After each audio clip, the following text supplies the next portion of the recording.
Adam here with Brooksaw Antiques. Today we have this 1972 Hermes 3000 vintage portable typewriter. I'm going to show you how to use the functions and make sure they all work. Made in France, and these were also made in Switzerland and considered one of the best typewriters of all time. I consider it the best. The Hermes 3000 had 3 generations. This is the 3rd generation, and it has a boxy hard plastic design reminiscent of the 70s electronic era retro, and the version before this is all metal with a less boxy but a square top, and the first generation is the curvy version, all metal.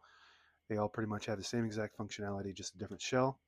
Pretty much you can put the carriage on any of them. It's the same exact carriage on all 3 and same guts.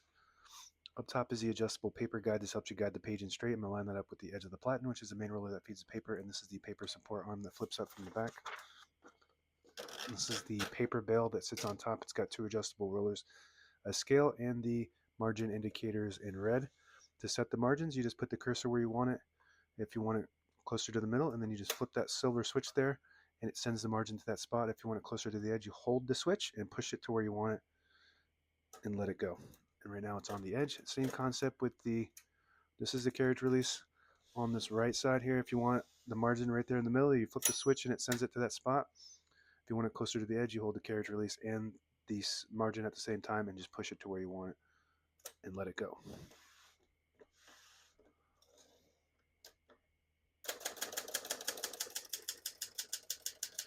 Very quiet compared to most typewriters. Cushiony, fast action, smooth. Once you hear the bell, you're at the end of the margin. You hit this line space, gets you back to the beginning, and skips 1 and 1.5 or 2 spaces. Right now we have it on single, but if you want 1.5, just flip that switch forward. It skips 1.5. One more, it skips 2. We're going to keep that on single for now and finish typing. I was actually able to type all the keys on the keyboard in one line because this has Elite typeface, which prints 12 characters per inch, so a bit smaller than the standard Pica, which prints 10. So on this next line, I'm just going to print a sentence in red to switch from black to red. Flip that switch all the way up. There's a red indicator there that indicates you're printing the bottom portion of the ribbon. When you have it in the middle, it prints it's got a yellow indicator. It prints right down the middle. When you have it on the blue indicator, it prints the top portion of the ribbon, which is black. When you have it on the white indicator, it prints no ink at all. It just leaves a stencil for copying purposes. We're going to leave that on red for the bottom portion.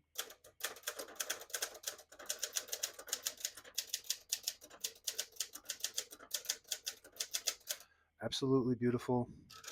Like I said, it's the best of all time in my opinion, and also considered the Bentley of typewriters just by its smooth, fast cushion action, luxury feel to it. The print looks really good. Elite typeface.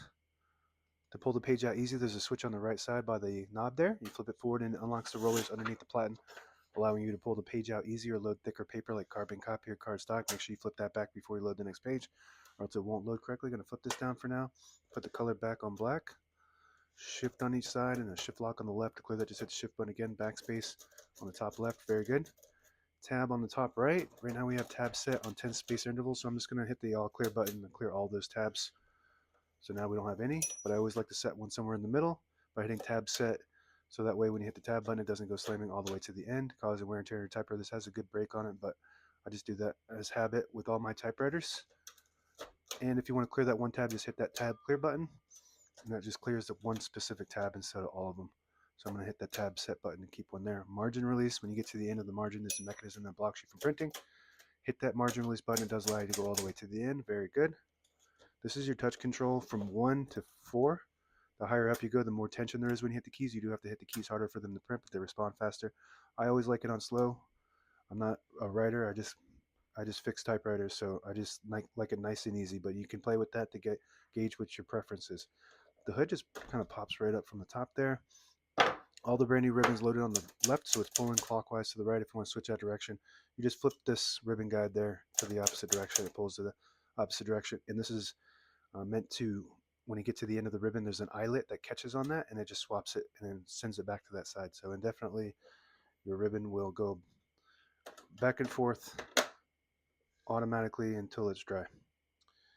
I believe that's it on the keyboard, and we already went over this is your margin, this is your carriage release, and this is your paper release. This is your paper support arm, and this is the same exact on that side.